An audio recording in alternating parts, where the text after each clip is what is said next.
Okay. As probability problems get more advanced and we start doing more than one thing at a time, we have to watch out for something called independent events or dependent events. Independent events are when the outcome of one event does not affect the outcome of the other event. And so if that's the case, if the probability of A and then B happens, you multiply the probability of A times the probability of B, and that multiplication answer is your answer for your combined probability. However, if they are dependent events, the outcome of the first event does affect the outcome of the second event, then before you multiply together, you have to stop and think about how does the probability of B change.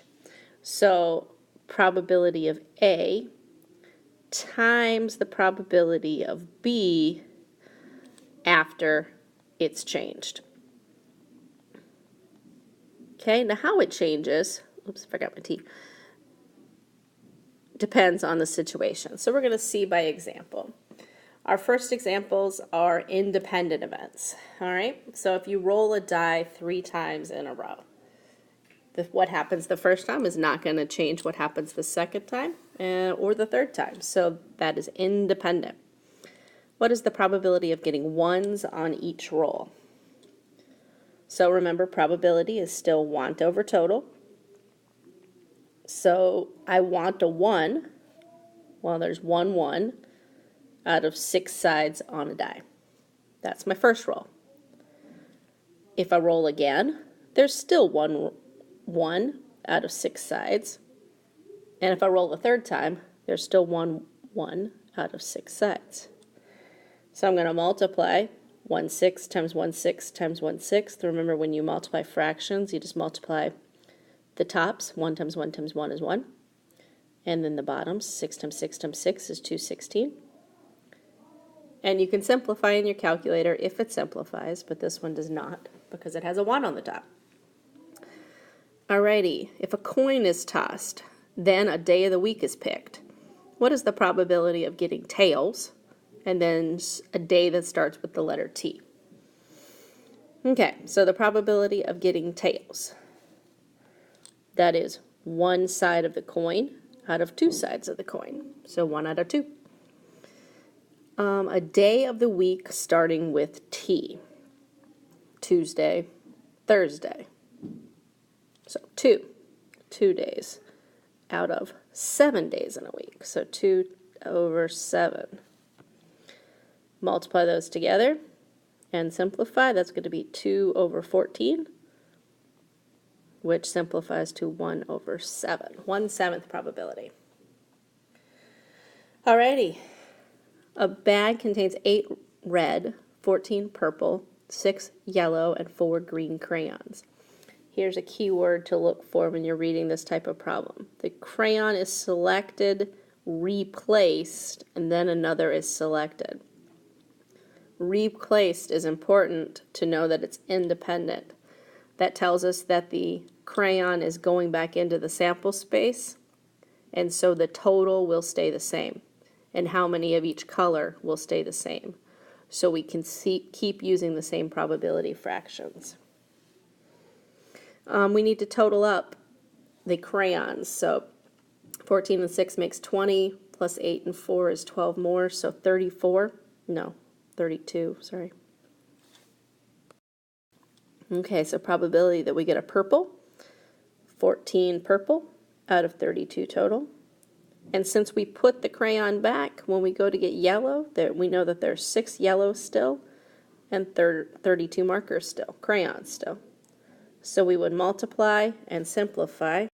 All right, my calculator, I multiplied 14 times 6 and 32 times 32, and I got 84 over 1,024. And then I simplified that, and I got 21 out of 256. Whoops, there we go. All right, 2 purples. Moving down here, 2 purples. Well, that'd be 14 purple out of 32 total. And since I replaced the marble, the crayon, there's still 14 out of 32. So I need to do 14 times 14 and 32 times 32, and then simplify that fraction. And I get 49 over 256.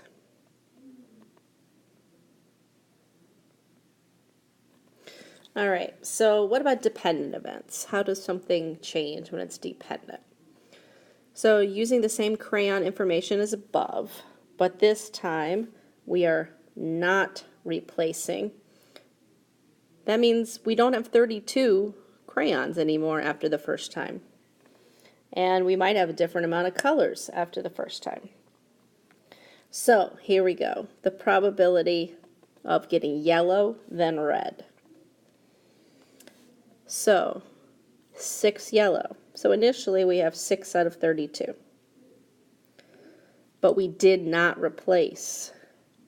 So when we look back for red, well, the first crayon was yellow, so we still have 8 red. But we only have 31 markers now, or crayons now. So that's our multiplication problem. If I multiply and simplify, I get 3 over 62. Okay, what about 2 reds, moving down here to 19? Probability that I get a red, then another red. Well, red, we just found out, was 8. When the bag is full, there's 32. But if we don't replace that red, now when we go back and look, there's only 7 reds left. And there weren't 32 marked crayons anymore, there was only 31. So since we had already grabbed from the same category, we reduced the want and the total this time. And so our simplified fraction is 7 over 124. Okay? Let's try that one more time, moving sideways here to 2 green crayons. Green, there are 4. So initially when the bag is full, that would be 4 out of 32. But if we don't put that green one back, now when we look back, there's only 3 available, 3 ways to get what I want out of 31. Okay? So that is 3 out of 248 is our probability. All right, they may not say replace. If I look down here to number 22, I'll finish up with that. Jack had 4 Snickers bars and 8 Mars bars. He randomly chose a piece of candy and ate it. Then he chose another. So here they tell us that he did not put it back into the container because he ate it. So that's another way they might tell us that we have a dependent situation. What is the probability that both of the candy bars he ate were Snickers?